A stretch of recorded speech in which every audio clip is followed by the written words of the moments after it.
12월 5일 월요일 슬픔에 관한 용어집. 영어에는 자식을 잃은 부모를 지칭하는 단어가 없습니다. 남편을 잃은 아내는 미망인, 아내를 잃은 남편은 호라비, 부모를 모두 잃은 아이는 고아라고 부를 수 있습니다. 그러나 아이를 잃은 부모는 따로 부르는 말이 없다는 것입니다.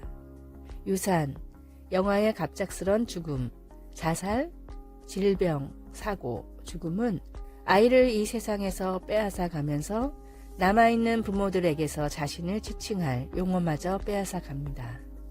그러나 하나님은 독생자 예수님이 십자가 위에서 돌아가시며 아버지 내 영혼을 아버지 손에 부탁하나이다 라고 하나님을 부르신 것과 같은 통렬한 슬픔을 잘 이해하십니다.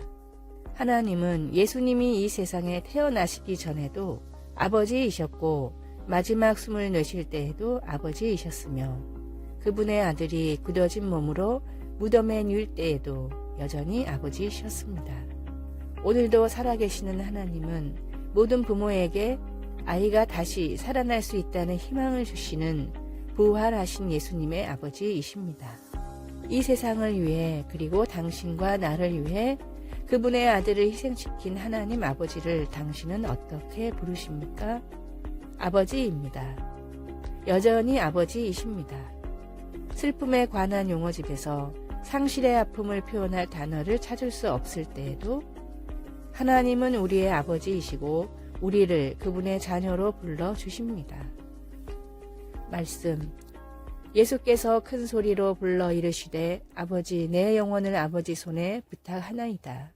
누가복음 23장 46절.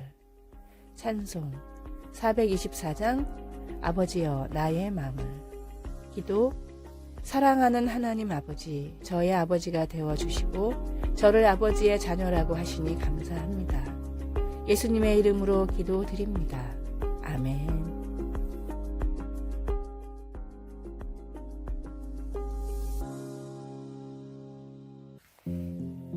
12월 6일 화요일 마음을 움직인 $20.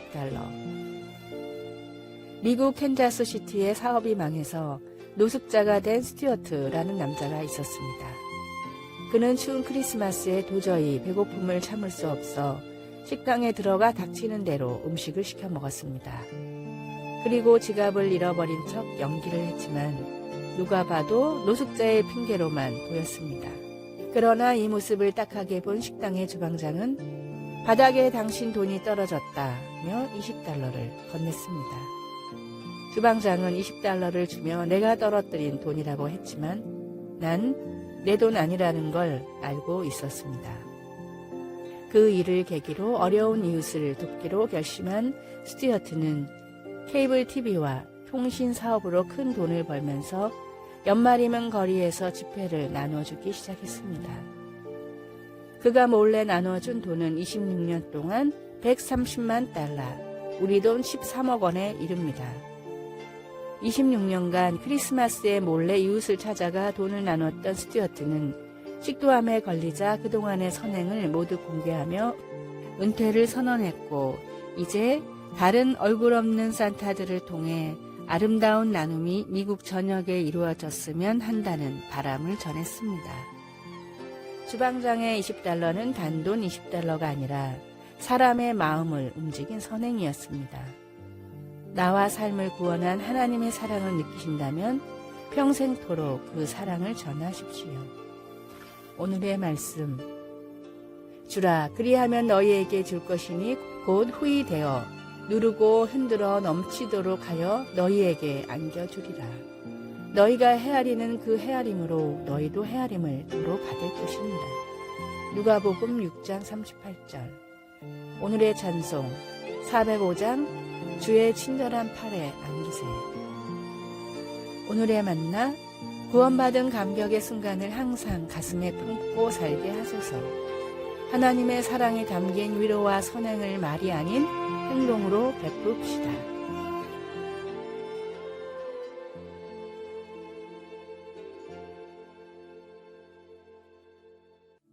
12월 7일 수요일, 교회 공동체는 필요합니다. 요즘은 세상이 변하여 정기적으로 교회에 출석하는 교인의 수가 예전과 같지 않습니다. 왜 그럴까 하는 의문이 바로 떠오릅니다. 그에 대한 답은 많고 다양하지만 작가 캐슬리 노리스는 우리는 왜 교회에 갈까? 라는 질문에 어느 목사님이 주신 답 하나로 여러 답을 대신합니다. 그는 우리는 다른 사람들을 위해서 교회에 갑니다. 거기엔 당신을 필요로 하는 누군가가 있을지도 모르기 때문입니다. 라고 말했습니다. 물론 이것이 우리가 교회에 가는 유일한 이유는 결코 아니지만 그의 대답은 히브리서의 마음과 일치하고 있습니다. 히브리서는 신자들에게 믿음 안에서 인내하라고 권면하면서 그 목표를 위해 모이기를 패하지 말라고 강조했습니다. 모이지 않으면 서로 격려하는 중요한 일을 하지 못하기 때문입니다. 우리는 서로 돌아보아 사랑과 선행을 격려하기 위해 상호 간의 격려가 필요합니다. 여러분, 누군가 당신을 필요로 할지도 모르기 때문에 함께 모이기를 계속 하십시오. 어쩌면 반대로 당신에게 그들이 필요할지도 모릅니다. 말씀, 모이기를 패하는 어떤 사람들의 습관과 같이 하지 말고 오직 권하여 그날이 가까움을 볼수록 더욱 그리하자. 히브리서 10장 25절. 찬송 221장 주 믿는 형제들. 기도, 다른 사람들과 함께 예배하고 하나님의 이름을 찬양할 때 아버지의 이름으로 사람들을 격려할 수 있도록 도와주소서. 예수님의 이름으로 기도드립니다. 아멘.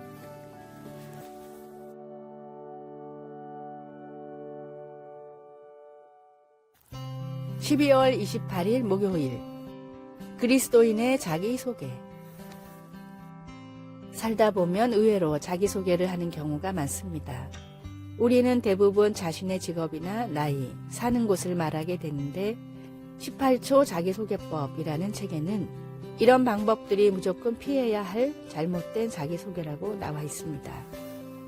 다음은 이 책이 설명하는 제대로 된 자기소개에 들어가야 할 3가지 사항입니다. 첫째, 내가 제공할 미래. 나에게 상대방이 기대할 수 있는 것이 무엇인지 들어가야 합니다. 둘째, 실적. 내가 이룬 과거 실적의 토대가 있어야 미래를 설명할 수 있습니다. 셋째, 듣는 이에게 바라는 행동. 내가 듣는 이에게 기대하는 행동이 들어가야 합니다.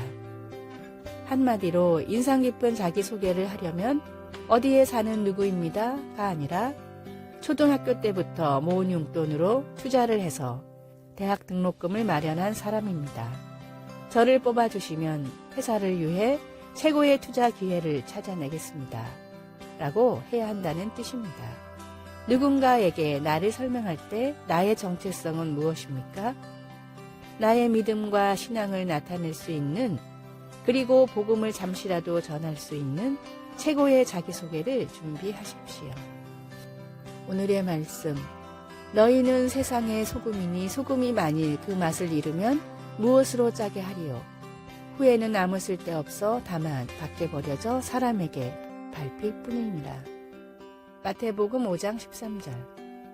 오늘의 찬송 620장 여기에 모인 우리. 오늘의 만나, 하나님의 자녀라는 정체성을 잊지 않고 또 세상에 알리게 하소서. 인상 깊은 자기소개를 써봅시다.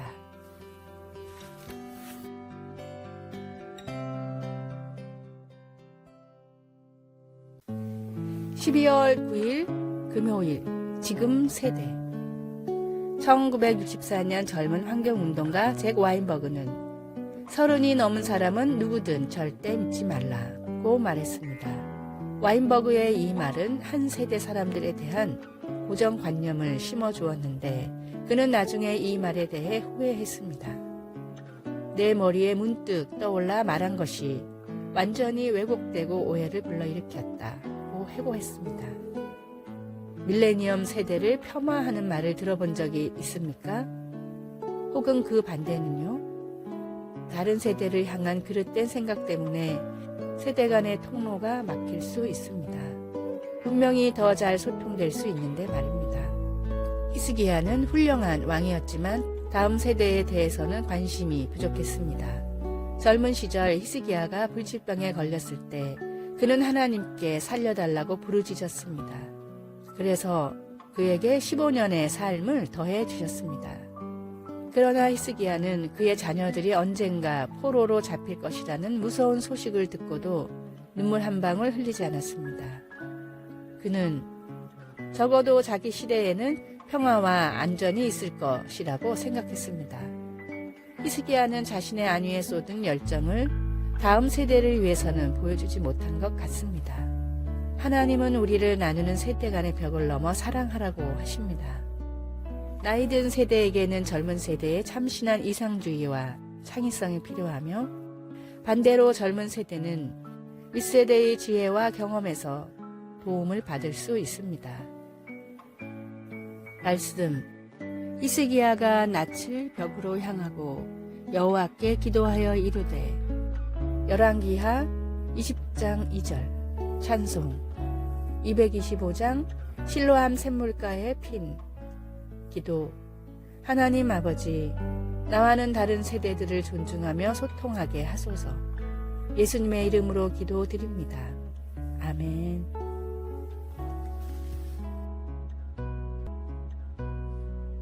아래의 빨간색 글자 구독을 누르시어 더 많은 전도의 열매를 맺으시기를 기도합니다.